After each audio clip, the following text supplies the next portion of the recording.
కొన్నేళ్లు గడిచాయి. ఒకరోజు సంతనుడు అదే నదీ తీరం వెంట రథంలో వెళ్తుంటే ఒక శబ్దం ఆగకుండా వినిపించసాగింది. ఆ శబ్దం ఏమిటో చూద్దామని అటువైపుగా వెళ్తే అక్కడ ఒక 16 ఏళ్ల కుర్రాడు ముఖంలో తేజస్సుతో తన చేతిలోని విల్లును నదివైపుగా ఎక్కుబెట్టి చాలా వేగంగా బాణాలు వేస్తూ కనిపించాడు.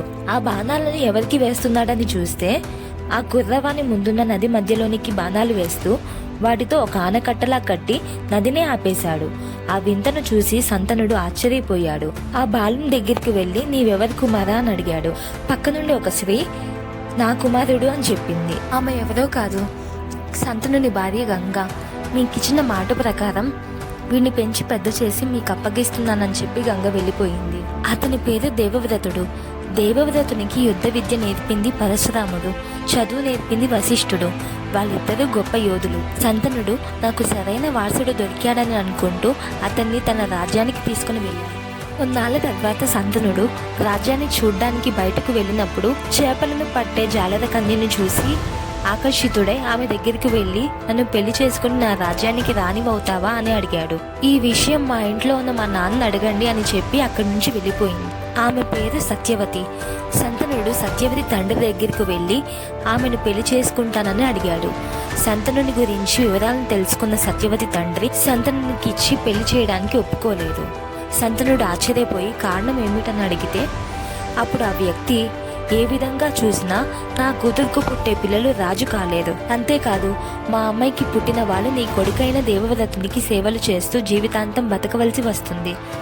అలాంటి బతుకులు మా మనవలకు వద్దు, అందుకని నేను ఈ పెళ్లికి ఒప్పుకోను అని కరాఖండిగా చెప్పాడు. అతనికేమీ చెప్పలేని సంతనుడు తన నివాసానికి తిరిగి వచ్చి సత్యవతిని మర్చిపోలేక ఆ రోజు నుంచి మనసులో బాధపడ్డం మొదలు పెట్టాడు. తన తండ్రి బాధను చూడలేక కారణం ఏమిటో చెప్పమని దేవవ్రతుడు రాజ్యమంత్రిని అడిగి జరిగిందంతా తెలుసుకున్నాడు. తన తండ్రి సంతోషమే తనకు ముఖ్యమని, ఎలాగైనా తన తండ్రికి సత్యవతినిచ్చి పెళ్లి చేయాలని అనుకొని దేవవ్రతుడు సత్యవతి తండ్రి దగ్గరికి వెళ్ళి నేను రాజును అవుతానని మీరు అనుకోవడం వల్లనే కదా మా తండ్రి గారికి మీ కూతురునిచ్చి పెళ్లి చేయను అన్నారు. నేను ఈ జన్మలో రాజునవ్వను, రాజసింహాసనాన్ని నేను అధిరోహించను, మీ కూతురు పిల్లలే రాజులవుతారు అని దేవవ్రతుడు వాగ్దానం చేశాడు. అప్పటికీ సత్యవతి తండ్రి అయినా సరే నేను ఈ పెళ్లికి ఒప్పుకోను, సింహాసనం వద్దని ఇప్పుడు మీరు వదిలేయచేము, కానీ సింహాసనాన్ని మీ పిల్లలెందుకు వదిలేస్తారో అందువల్ల నేను ఈ పెళ్లికి ఒప్పుకోను అని అన్నాడు. ఆ సమస్యను పరిష్కరించేటందుకు దేవవ్రతుడు అక్కడికక్కడే నిర్ణయం తీసుకొని ఒక భీషణ ప్రతిజ్ఞ చేశాడు. ఆ ప్రతిజ్ఞ కురుక్షేత్రానికి దారితీసింది. దేవవ్రతుడనే నేను ముల్లోకాల సాక్షిగా నాకు సంతానం అంటూ కలగకుండా ఉండేటందుకు ఆజన్మాంతం బ్రహ్మచారిలా ఉంటానని ప్రతిజ్ఞ చేస్తున్నాను అని అతను ప్రతిజ్ఞ చేశాడు. భీష్మ ప్రతిజ్ఞ చేశాడు కాబట్టి ఆ తర్వాత అందరిచేత భీష్ముడు అనే పేరుతో పిలువబడ్డాడు. సత్యవతికి సంతనునికి పెళ్ళైంది.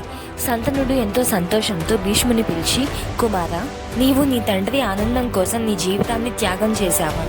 నీకు నేను ఏం చేసినా కూడా తక్కువే. పుట్టిన ప్రతి జీవికి మరణం తప్పదు, ఎప్పుడో ఒకప్పుడు మరణిస్తారా. ఆ క్షణం ఎప్పుడు వస్తుందో ఎవరికీ తెలియదు. కానీ నీ త్యాగానికి మెచ్చి నీకు వరమిస్తున్నాను, అదే ఇచ్చా మరణం. నీకు చావు అనేది ఎప్పటికీ దానంతట అది రాదు. నువ్వు చనిపోవాలి అని కోరుకుంటే తప్ప నీవు చనిపోవు అని దీవించాడు.